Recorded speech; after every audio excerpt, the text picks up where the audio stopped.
8वां वेतन आयोग 8th पे कमीशन लागू होने की खबर से केंद्र सरकार के कर्मचारियों और पेंशन भोगियों के चेहरे पर खुशी की लहर है। कहा जा रहा है कि इसकी वजह से करोड़ों कर्मचारियों की सैलरी में बम्पर इजाफा होगा। हालांकि एक रिपोर्ट सामने आई है जिसमें 8वें वेतन आयोग के बारे में बताया गया है। ये रिपोर्ट कोटक इंस्टीट्यूशनल इक्विटीज ने जारी की है। इस रिपोर्ट में 8वें वेतन आयोग के लागू होने के बारे में बताया गया है। इसके साथ सैलरी में कितनी बढ़ोतरी होगी ये भी बताया गया है। कितनी बढ़ेगी सैलरी? कोटक इंस्टीट्यूशनल इक्विटीज की रिपोर्ट में बताया गया है कि 8वें वेतन आयोग को साल 2026 के आखिरी या साल 2027 की शुरुआत में लागू किया जा सकता है। अभी विभाग की तरफ से इसके बारे में आधिकारिक तौर पर कुछ नहीं बताया गया है। दरअसल अभी टर्म ऑफ रेफरेंस नहीं बनाए गए हैं। साथ ही वेतन आयोग चेयरमैन और सदस्य का चुनाव नहीं किया गया है। हालांकि कहा जा रहा है कि जल्द ही इसके बारे में घोषणा की जा सकती है।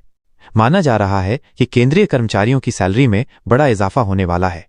रिपोर्ट की माने तो बेसिक सैलरी में 30 से 34% का इजाफा हो सकता है।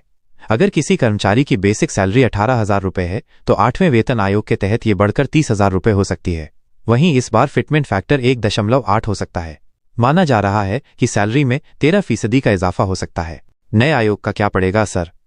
कोटक इक्विटीज की रिपोर्ट में बताया गया है कि 8वें वेतन आयोग की वजह से जीडीपी पर 0.6 से 0.8% असर पड़ सकता है। सैलरी बढ़ने के साथ कर्मचारियों में ज्यादा खर्च करने की क्षमता बढ़ेगी। इसकी वजह से ऑटोमोबाइल, कंज्यूमर और दूसरे कंजम्पशन सेक्टर्स में मांग बढ़ सकती है।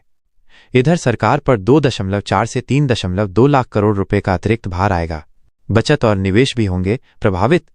कोटक इक्विटीज की रिपोर्ट में कहा गया कि इसकी वजह से बचत और निवेश बढ़ते हैं।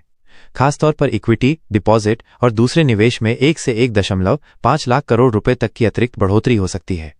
देश के करीब 33 लाख केंद्रीय सरकारी कर्मचारी और उससे ज्यादा पेंशन भोगियों को लाभ होने वाला है। हालांकि इसका ज्यादा फायदा ग्रेड सी के कर्मचारियों को होगा।